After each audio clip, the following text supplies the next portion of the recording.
There. Well, today I'm going to talk to you about writing. In our previous tutorial, we talked about the basics of how to record your ideas and inspirations into a little notebook, and always carry a pen with you, and also about how you use a single sentence, which I call SIOS, story in one sentence, in which you write down the basic kernel or crux of your story and then keep expanding on it. We also talked about plot structure, beginning, middle, and end. Now we're going to talk about what to do after you have written your book. So now you have, say, about 250 to 300 pages written down in your computer or longhand, whatever suits you.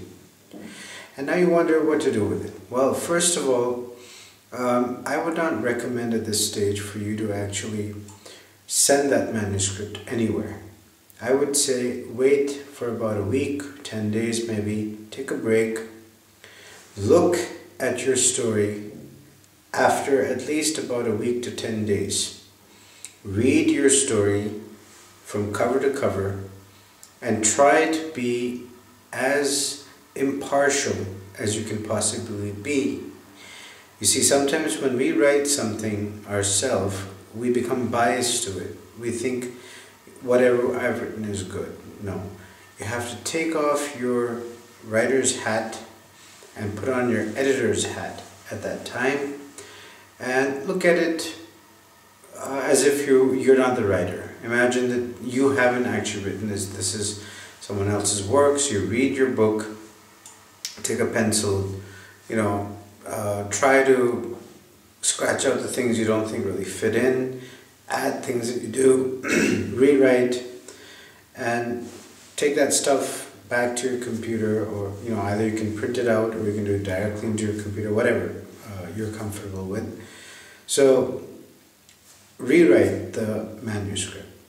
I'm not saying you have to rewrite the whole thing from beginning to end, but look at your story and try to figure out whether there's anything in there that doesn't really need to be there. Sometimes we write something that sounds very good, and it happens in movies all the time. When you watch those DVDs of the director's cuts and all that, you see about how they cut out certain scenes that were great while filming, but they didn't actually fit in to the actual movie. So the same thing applies for novels.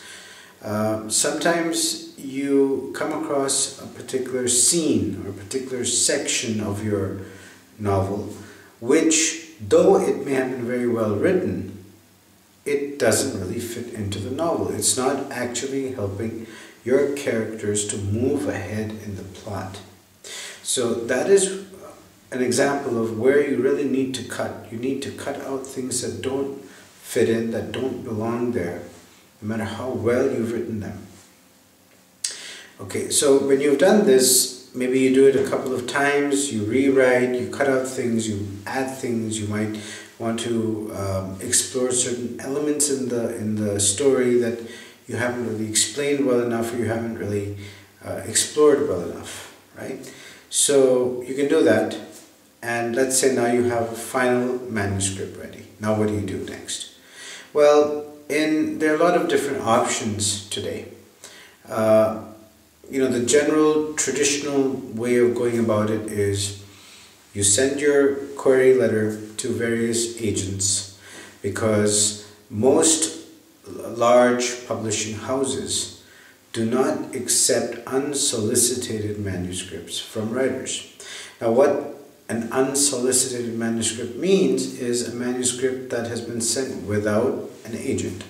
So the first thing you need to do is find an agent. And how do you do that? Well, you have very nice books available like Writer's Digest, which gives you a list of publishers and agents. You can also look online, and you will be able to find a list of agents, right?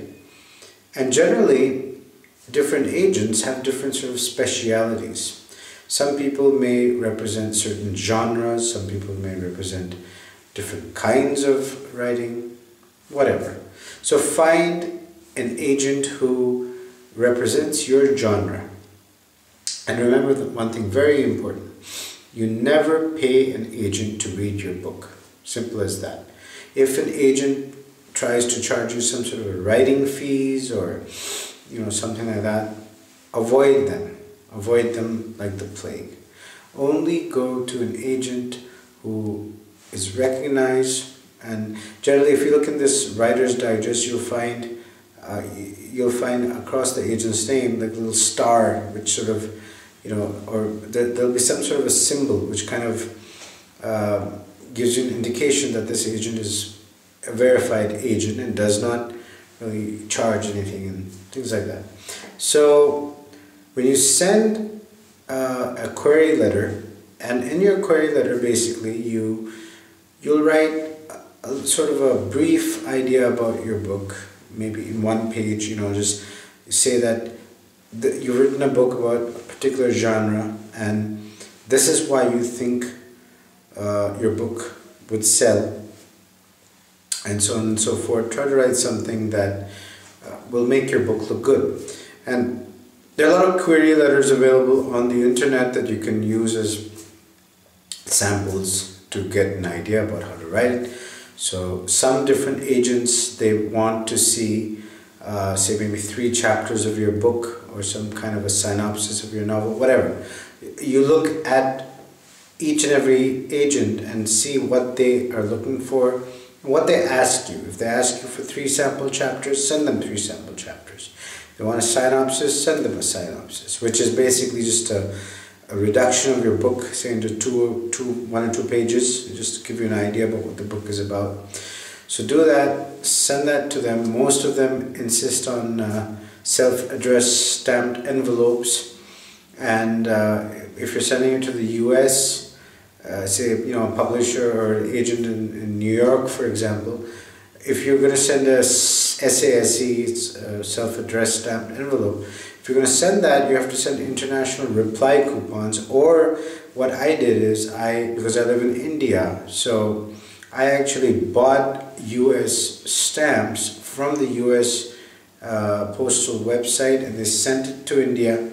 I put on the appropriate stamp on an envelope and sent it to them. So you send your query letter along with whatever they require to various agents and hope for the best, right?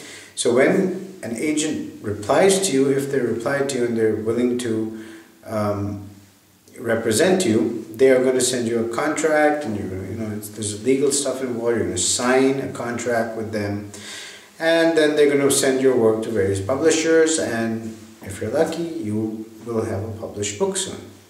So today basically we covered about how to get an agent, a literary agent, by the way, that's what they call them.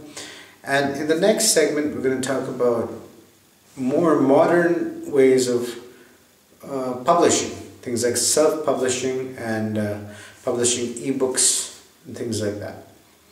And once again, all the best to you, best of luck in your writing endeavors, and we'll see you again soon. Bye-bye.